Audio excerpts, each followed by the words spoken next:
The storm had rolled in without warning, scattering dust across the ranch land and turning the long dirt road into a river of mud. Jack Hollister, a rancher known for his quiet ways and steady work, was out checking on a collapsed fence when he spotted someone stumbling along the road. At first he thought it was a stray calf or maybe a traveler caught in the storm.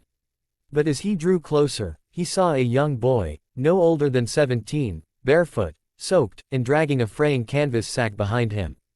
Jack rode closer. "You all right, son?" The boy flinched at the voice and backed away as if expecting a blow.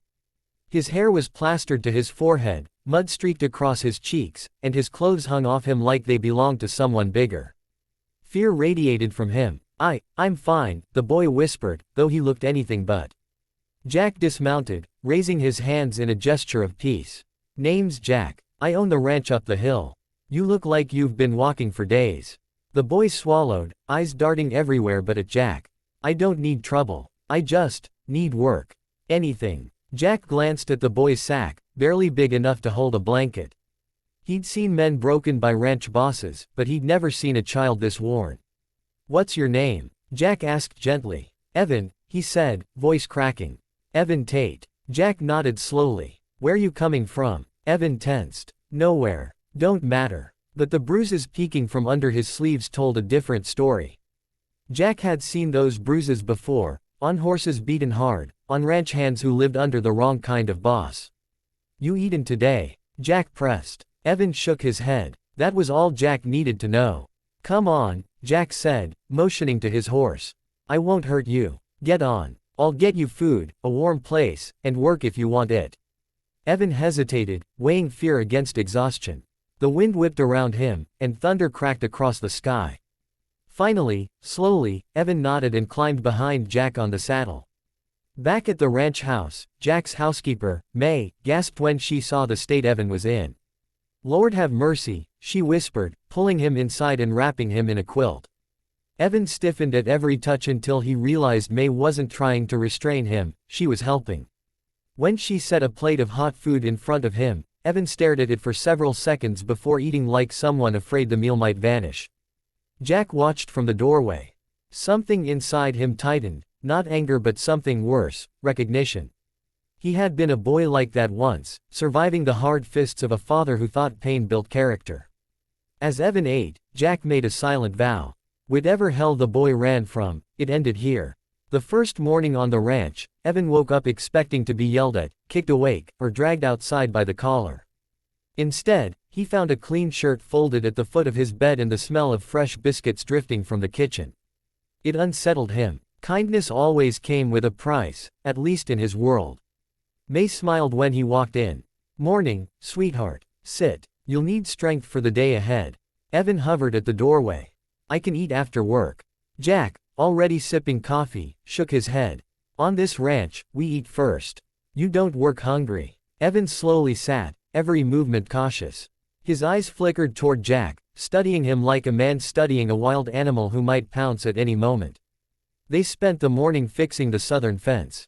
Evan proved quick, strong, and surprisingly skilled for someone his age.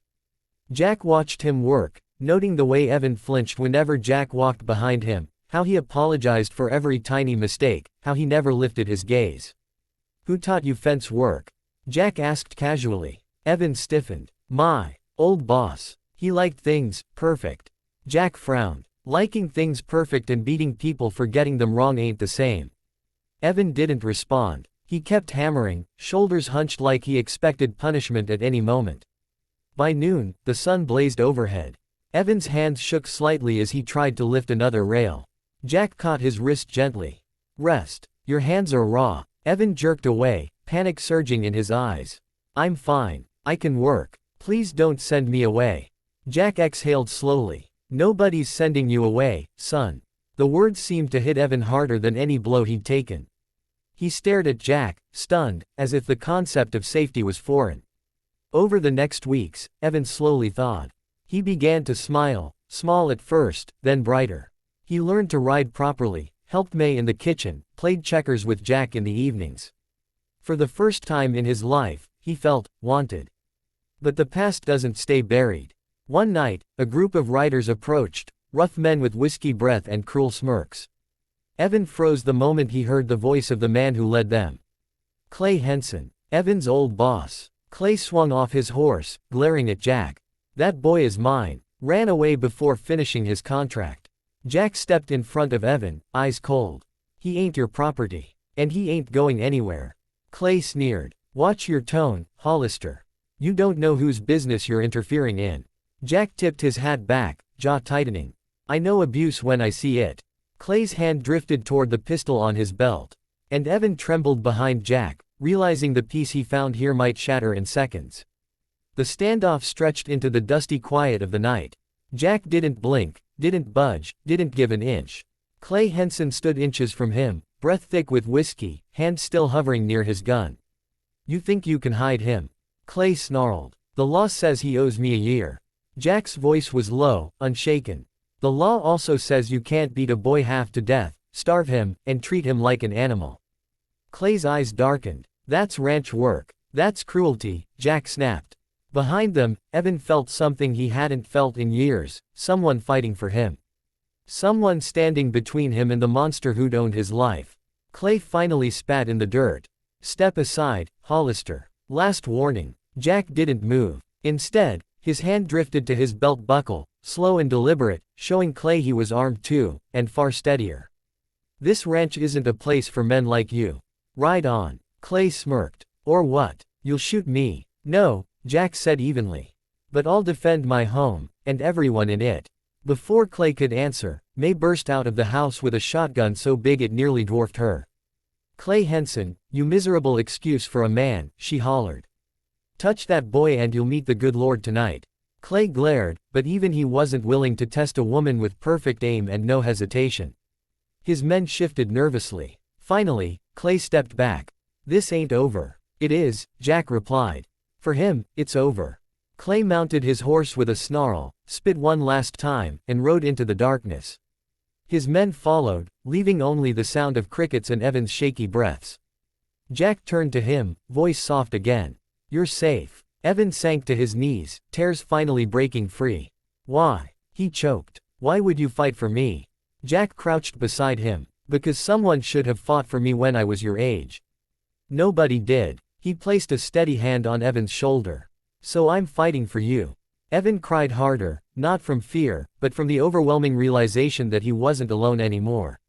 Life on the ranch changed after that night. Evan walked taller. He laughed more. He began to act like the boy he never got to be. Jack taught him everything: how to break a horse, how to fix machinery, how to read the land. May fed him so well he started filling out his shirts. Months later, Jack handed him a folded piece of paper. Evan opened it slowly. It was a contract, Jack's handwriting neat and careful.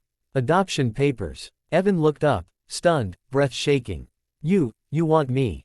Jack's eyes softened in a way Evan would remember forever. You've been mine since the day I found you on that road. Evan threw his arms around him, something he'd never dared with any man before. Jack hugged him back, steady and strong. The ranch that had once been quiet and lonely now echoed with life again.